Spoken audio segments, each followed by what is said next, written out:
Welcome to the show. This is your Four Walls on TV 360 Nigeria. My name is Mr. Adolf. I'm the teacher. So take a look at the green board and see what we have. On the green board, we have the classwork as usual, and almost a book review is within this classwork, where we'll be reviewing a book written by an author who is also on the show. Then we'll do a preface to the topic, school and corporal punishment. After that, we will be taking a look at the examination of corporal punishment, discussing that with a guest on the show.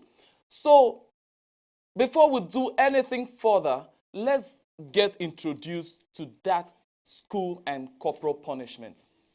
Of course, children in schools, primary and the secondary schools in Nigeria, are no longer going to be facing corporal punishments. Children are excited with this. Parents are divided with this situation. Now, this is the story. A child, like I said, in Evadelaja Secondary School in Bariga was rushed to hospital some time ago because two teachers beat her to that point where the hospital had to come to the rescue.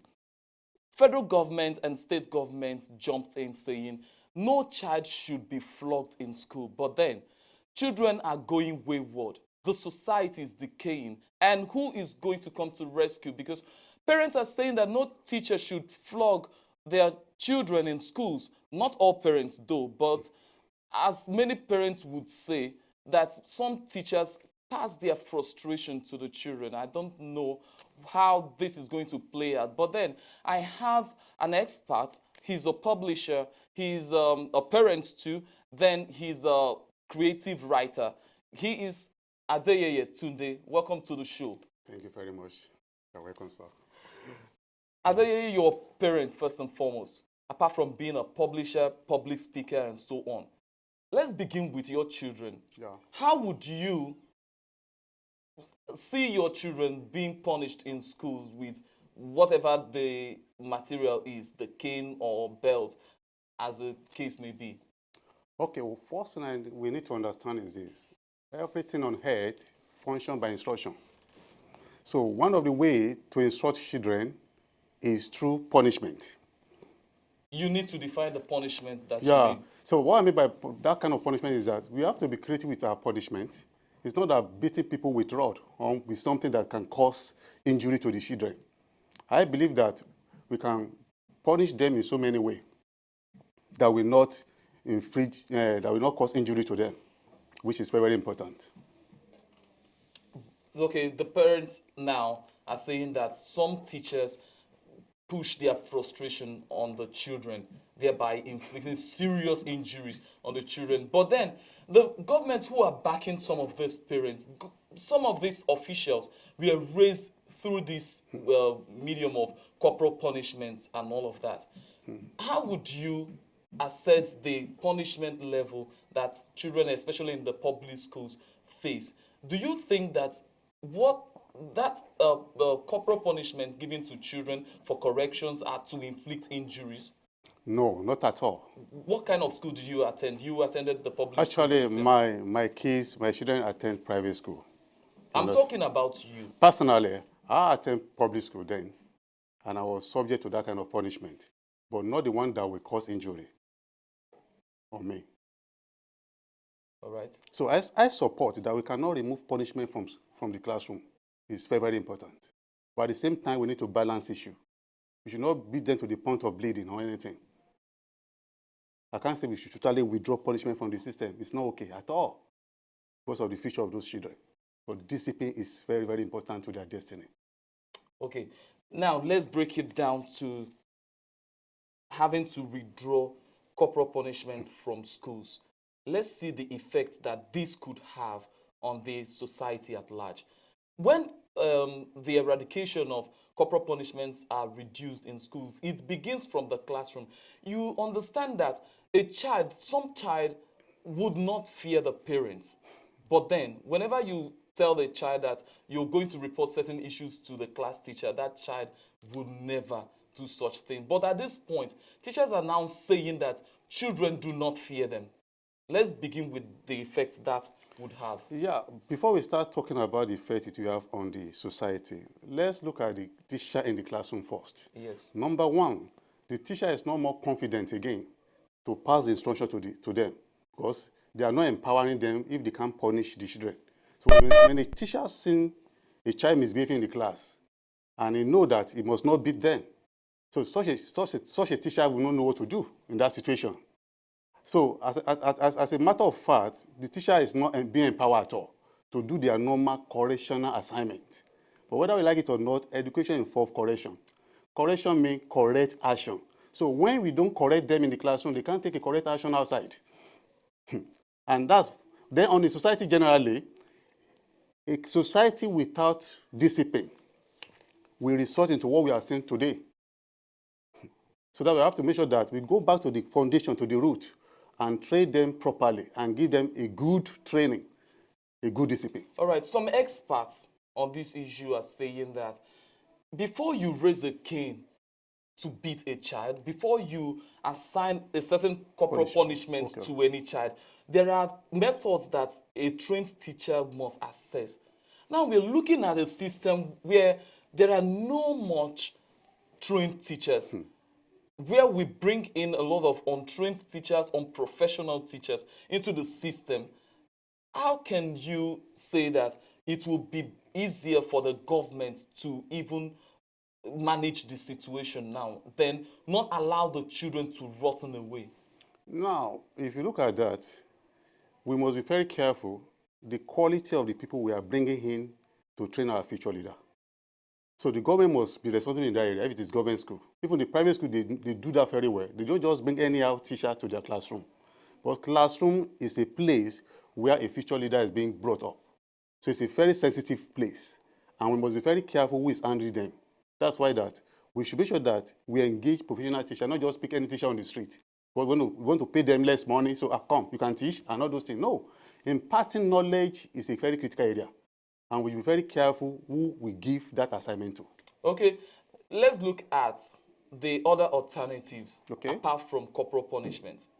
Experts say that these alternatives are talking, showing examples, then minor punishments, sort of asking the child to stand up, stand away from the class, give certain things that would embarrass the child and make corrections come in. But there are children that wouldn't adhere to that. They are too stubborn. I might not describe them as stubborn, but they are a little bit strong-headed. Exceptional children who you might need a little bit of cane to correct and put them in place. When these things are failing, don't you think that a teacher in the class still need the assistance of corporal punishment to bring the child home? Yeah, one thing is certain, situation differs. Okay. In the case of I don't want to call special student like that, but a student that is doing some extraordinary, maybe in terms of behavior, then a teacher should apply his wisdom. But wisdom is a principal thing in this case. What kind of wisdom? Wisdom in the sense that you should know what the situation, the kind of punishment that situation deserves. You understand? Not that just all the time a student do something wrong and you begin to beat. You understand? So you have to just look at what kind of, that's why I said that in corporal punishment, there's things for what they call creative punishment. You have to create a way to punish them so that it will not be too severe on them. Okay. Because the main purpose of punishment is just to correct the error, maybe the little mistake they make. So you just want to put them in order. So it should not be a source of pain and regret for the student. Okay. Apart from that, a lot of teachers are saying that these parents do not assist in training their children. What they do is you can bear me witness. Have you in any way as parents ever accused the teachers of not doing their jobs that you're meant to do as parents? Yeah, the challenge now is this, and I pray that God will help us in this economy. The rod is available, but the parent is not available. Okay, you're one of the parents who are very busy to be available. Yeah, I want to say that most of the parents are not available at home to impart discipline to their children. All right. They are busy chasing money. And this is an error. So we have to make sure that we balance finance and raising children. It's very, very important we balance that. So not that the two parents are not at home at all. and they just allow TV and other gadgets to teach them. That's an error. This is a 21st century challenge that we're having as a parenting. Okay. When we come back after this break, Okay. we will go straight to talking about your book, then talking about how your book can also help with the situation at hand. Don't go away. When we'll come back, we'll continue with the discussion. Welcome back. Still with me is Tunde Adeyeye. He is a publisher, parent, discussing on the show corporal punishment and the school system in Nigeria. So we'll begin with the book that we talked about that is yet to be published. Yeah. What is the title of this book? Actually, this book is, the title of the book is Creative Thinking. Creative Thinking. A workshop for the mind. Workshop for the mind. That is a yeah. subtitle. Interesting. What is this book addressing? Actually, we focus on developing the creative thinking of the children. And most importantly in that book, because it's a project on its own that we have been on it for the past almost 10 years ago now, we call it Creative and Character Education. Oh, okay. We strongly believe that education is not complete. It's not about intelligence. Education is intelligence plus character. Yes. So education is not complete if you cannot impart honesty and integrity into them. Because if you have theory character, let's say you are intelligent, you have the energy, but you don't have the integrity. I would prefer somebody with integrity that is not intelligent and doesn't even have the energy. Do you understand? I would prefer to employ him than employ somebody that he's very intelligent, he has the energy to do the work, but the integrity is zero. So that's why we impart, through these books, we impart not only just teaching them something that we boost their brain on intelligence, but something that we also encourage them to become a creative, to be more creative, then to do something new in their generations. Okay. But one of the goals of education is that education is not just about mass producing people, but producing people that can create something new for their generation, that can meet the need of their generation. What level of education can this book be recommended for? Actually, we are focusing on primary school and secondary school. For now? For now. But we have some set of material that is meant for tertiary, but we want to just, with our little resources we have, we want to focus on primary and secondary. But these are the very critical stage of critical thinking. Okay, how can someone like me describe your book? Is it academic or non-academic? Oh, it's academic. Academic in what sense? In the sense that you have a lot of mind activities that you need to engage with. It's not just, you have a lot of activities, mental activities that you need to engage yourself with. And those mental activities were so very structured in a way that it will help you. Are you saying that school is going to make it compulsory, possibly government make it compulsory for every school child in Nigeria? We are very optimistic that will be happening. Very optimistic about that. Because most of the material we are using now cannot meet the need of 21st century children. We need a new set of material to equip these 21st century children to be better in their generation. Okay, how can creative thinking as a book help out to eradicate corporal punishment in school? Because if corporal punishment is going to be replaced, it's going to be replaced with something valid.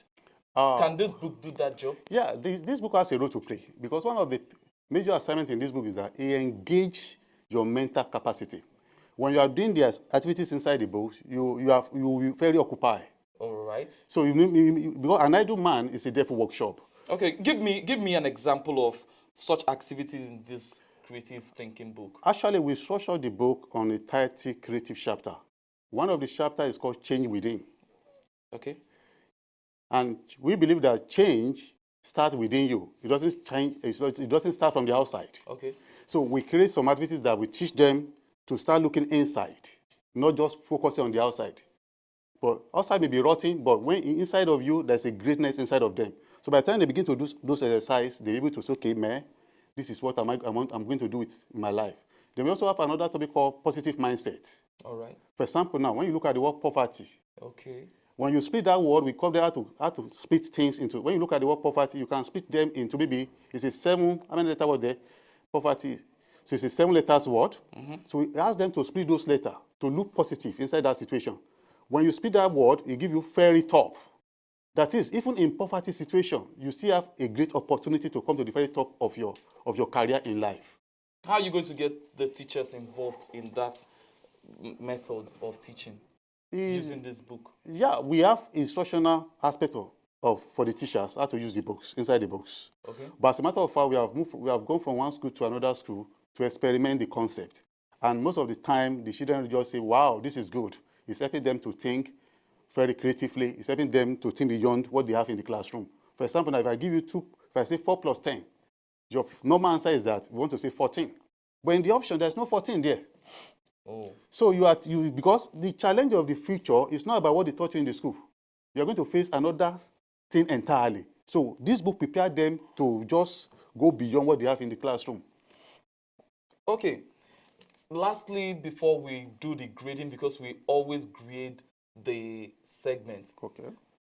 what do you think the government should do concerning the eradication of corporal punishment from school? What is your opinion on that generally? Do you think the government should initiate a proper method of punishing children so that correcting children for better values don't die in our society? Yeah, I want to say this, which is very critical. We can't take correction out of our classroom. Therefore, the government should make sure that they sit down with all the shareholders in education. Now the stakeholders? Yeah, stakeholders in education, and begin to brainstorm the way how to achieve that corporal punishment does not eradicate in the schools. We can't take it away from schools. Because we need to raise a self-disciplined children. So if we take discipline out of school, I don't know what's going to happen. It's very, very important. Okay, let's do the grading. We have A, C, and F on the show. Okay. So A is for excellent, C is for fair, then F is terrible. Let's begin with the government this time around. As the biggest stakeholder in the education system, how would you grade the government, A, C, and F, concerning the eradication of corporal punishment? For now, how we say, I will choose C.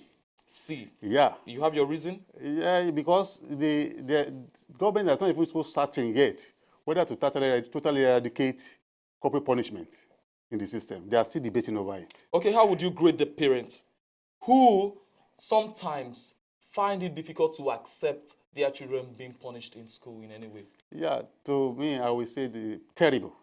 Terrible. Yeah. For their actions. Yeah, for the action. Most of the parents, the way they react this day is very bad. How would you grade the teachers, the school administration? No, the school administration, I will choose C, fear. All right. Yeah. Now, let's bring it down to the children, the school children. Okay. How would you grade the school children refusing to be punished? Because what they do is actually go home and say that so teacher punished me for doing nothing and all of that. Yeah, I don't want to grade the children because we don't supposed to allow children to dictate for us. Okay. The parents are supposed to know that they have an assignment to shape their destiny. All right. But if you still want me to grade them, I say, okay, that's terrible. If children begin to complain, most of the children, they will actually complain. Because we're looking at adolescents here. Okay, maybe teenager or other Yes. stuff. Teenager doesn't even want correction again, and that's very bad, very bad. Thank you very much for being on the show, Adeye Tunde. And the next time that you're going to be on the show, of course, we'll be discussing a different topic. Okay. That time, we will have your book published, then in Yes, hard God. copy, it will be on this show. Until I come your way next time, the assignment is still on the green board, is popping up on your screen right now. So what you do is go on Facebook, forwards on Facebook, share your opinion about this assignment. I will get it, give you a feedback. It's great having you on this show. We've come to the end of the program. Until I see you next time, God bless you. Have a wonderful time.